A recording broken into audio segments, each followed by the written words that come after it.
दशमलव संख्याओं को विभाजित करने का यह दूसरा भाग है। इस भाग में हम देखेंगे कि कैसे एक दशमलव संख्या को दूसरी दशमलव संख्या से विभाजित करते हैं। इसके लिए एक उदाहरण लेते हैं।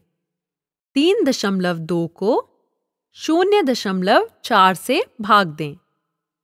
आगे जाने से पहले इन संख्याओं को अंश और हर के रूप में लिख लेते हैं। इसका मतलब है कि मैं इसे ऐसे लिख सकती हूँ 3.2 बटे 0.4। हमें एक दशमलव संख्या को दूसरी दशमलव संख्या से विभाजित करना नहीं आता, किंतु पिछले भाग में हमने सीखा है कि कैसे किसी दशमलव संख्या को एक पूर्ण संख्या से विभाजित करते हैं।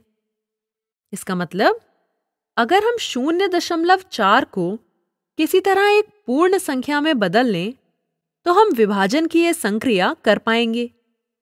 हम इसे कैसे कर सकते हैं? 0.4 को एक पूर्ण संख्या में बदलना, यानी इसे 4 के रूप में बदलना। इसके लिए हमें बस इसके दशमलव बिंदु को दाहिनी ओर ले जाना है, फिर यह 4 हो जाएगा। इसलिए इसे दाहिनी ओर ले जाने के लिए हमें इसे 10 से गुणा करना होगा, ठीक है? लेकिन हमने भिन्न में सीखा कि अगर आप किसी भिन्न के हर को किसी संख्या से गुणा करते हैं और संख्या का मान ना बदले, इसके लिए आपको उसके अंश को भी उसी संख्या से गुणा करना होता है।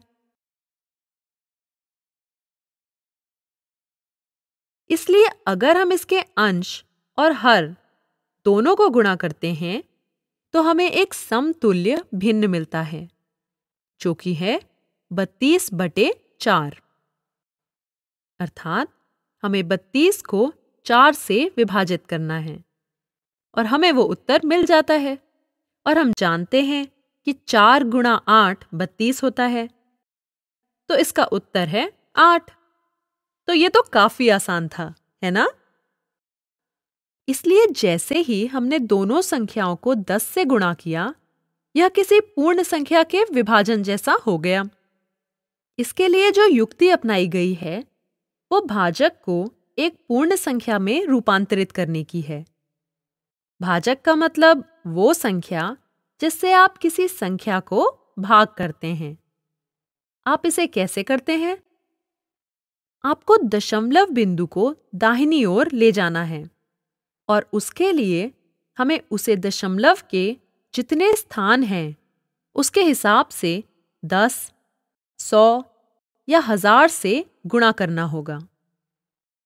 लेकिन जब भी आप भाजक के दशमलव बिंदु के स्थान को बदलते हैं तो आपको भाज्य के दशमलव बिंदु के स्थान को भी बदलना होता है, अर्थात उस संख्या को जिसे हमें भाग देना है।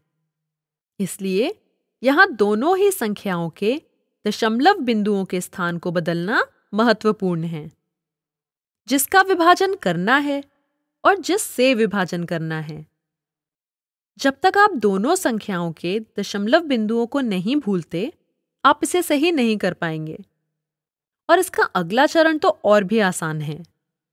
यहाँ वैसे ही भाग करें जैसे आप पूर्ण संख्याओं के साथ करते हैं।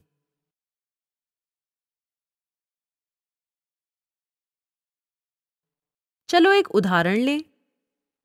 0.756 को 0.9 से भाग दें। अब हमें 0.9 को एक पूर्ण संख्या में बदलना है। इसके लिए हमें दशमलव बिंदु को दाहिनी ओर ले जाना है, अर्थात हम इसे 10 से गुणा करेंगे। अगर आप 0.9 के लिए दशमलव बिंदु को एक स्थान दाहिनी ले जाते हैं, तो ऐसा ही हम 0.756 के लिए भी करते हैं। मतलब हमारा भाग ऐसे दिखने वाला है। 7.56 को 9 से भाग दें। हमें पता है कि इसे कैसे करना है। अब हम भाग शुरू करते हैं। 9 को 0 बार गुणा करने पर 0 आता है। हम नीचे 7 लिखते हैं। क्योंकि अब पूर्ण भाग का विभाजन हो चुका है, तो भागफल में हम दशमलव लिखते हैं और 5 को नीचे लाते हैं। 9 को 8 बार गुणा करने पर 72 आता है। इसका शेषफल 3 बचता है। इसके बाद 6 को नीचे ले आते हैं। 9 को 4 बार गुणा करने से 36 आता है और शेषफल में 0 बचता है। इसलिए हमारा उत्तर 0.84 है। कुछ और उदाहरण करते हैं। इन 2 चरणों का उपयोग करते हुए हम इन उदाहरणों को हल करेंगे। पहला सवाल, 8 को 0.25 से विभाजित करना है। 0.25 में दशमलव बिंदु को हमें 2 स्थान दाहिनी ओर खिसकाना है। ऐसा ही हम 8 के साथ भी करते हैं, यानी हम इसे 100 से गुणा करते हैं।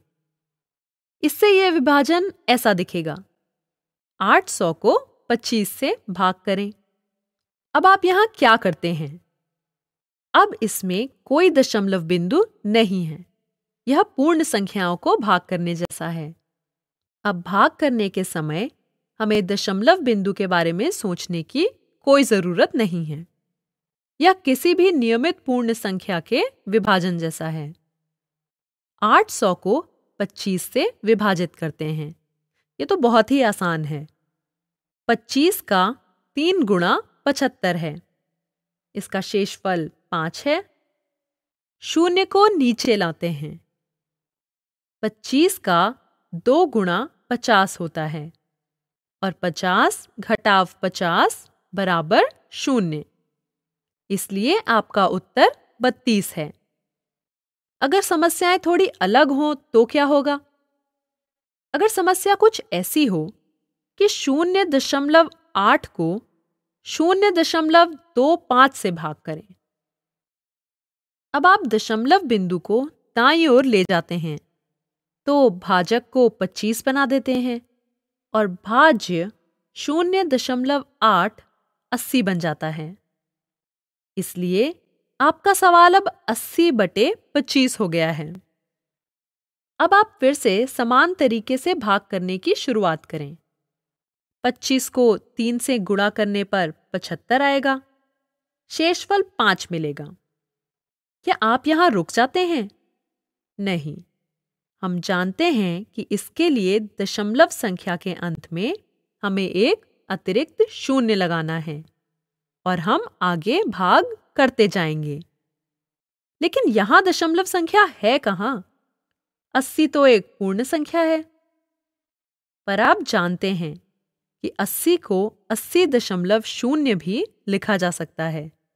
तो ये अतिरिक्त 0 है।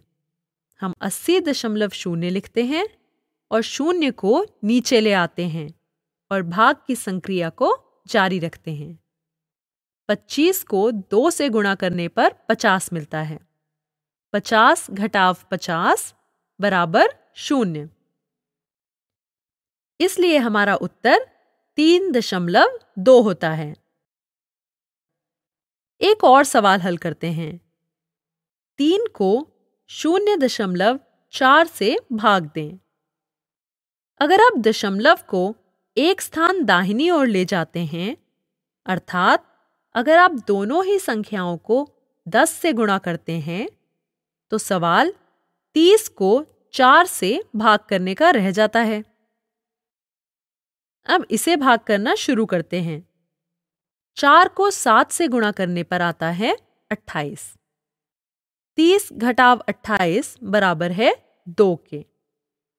30 के बाद हम एक दशमलव बिंदु रखते हैं और एक अतिरिक्त 0 लगा देते हैं। उस 0 को नीचे लेकर आते हैं और भाग करना जारी रखते हैं। 4 को 5 से गुणा करने पर 20 आता है। 20 घटाव 20 बराबर 0। इससे हमारा उत्तर 7.5 हो जाता है।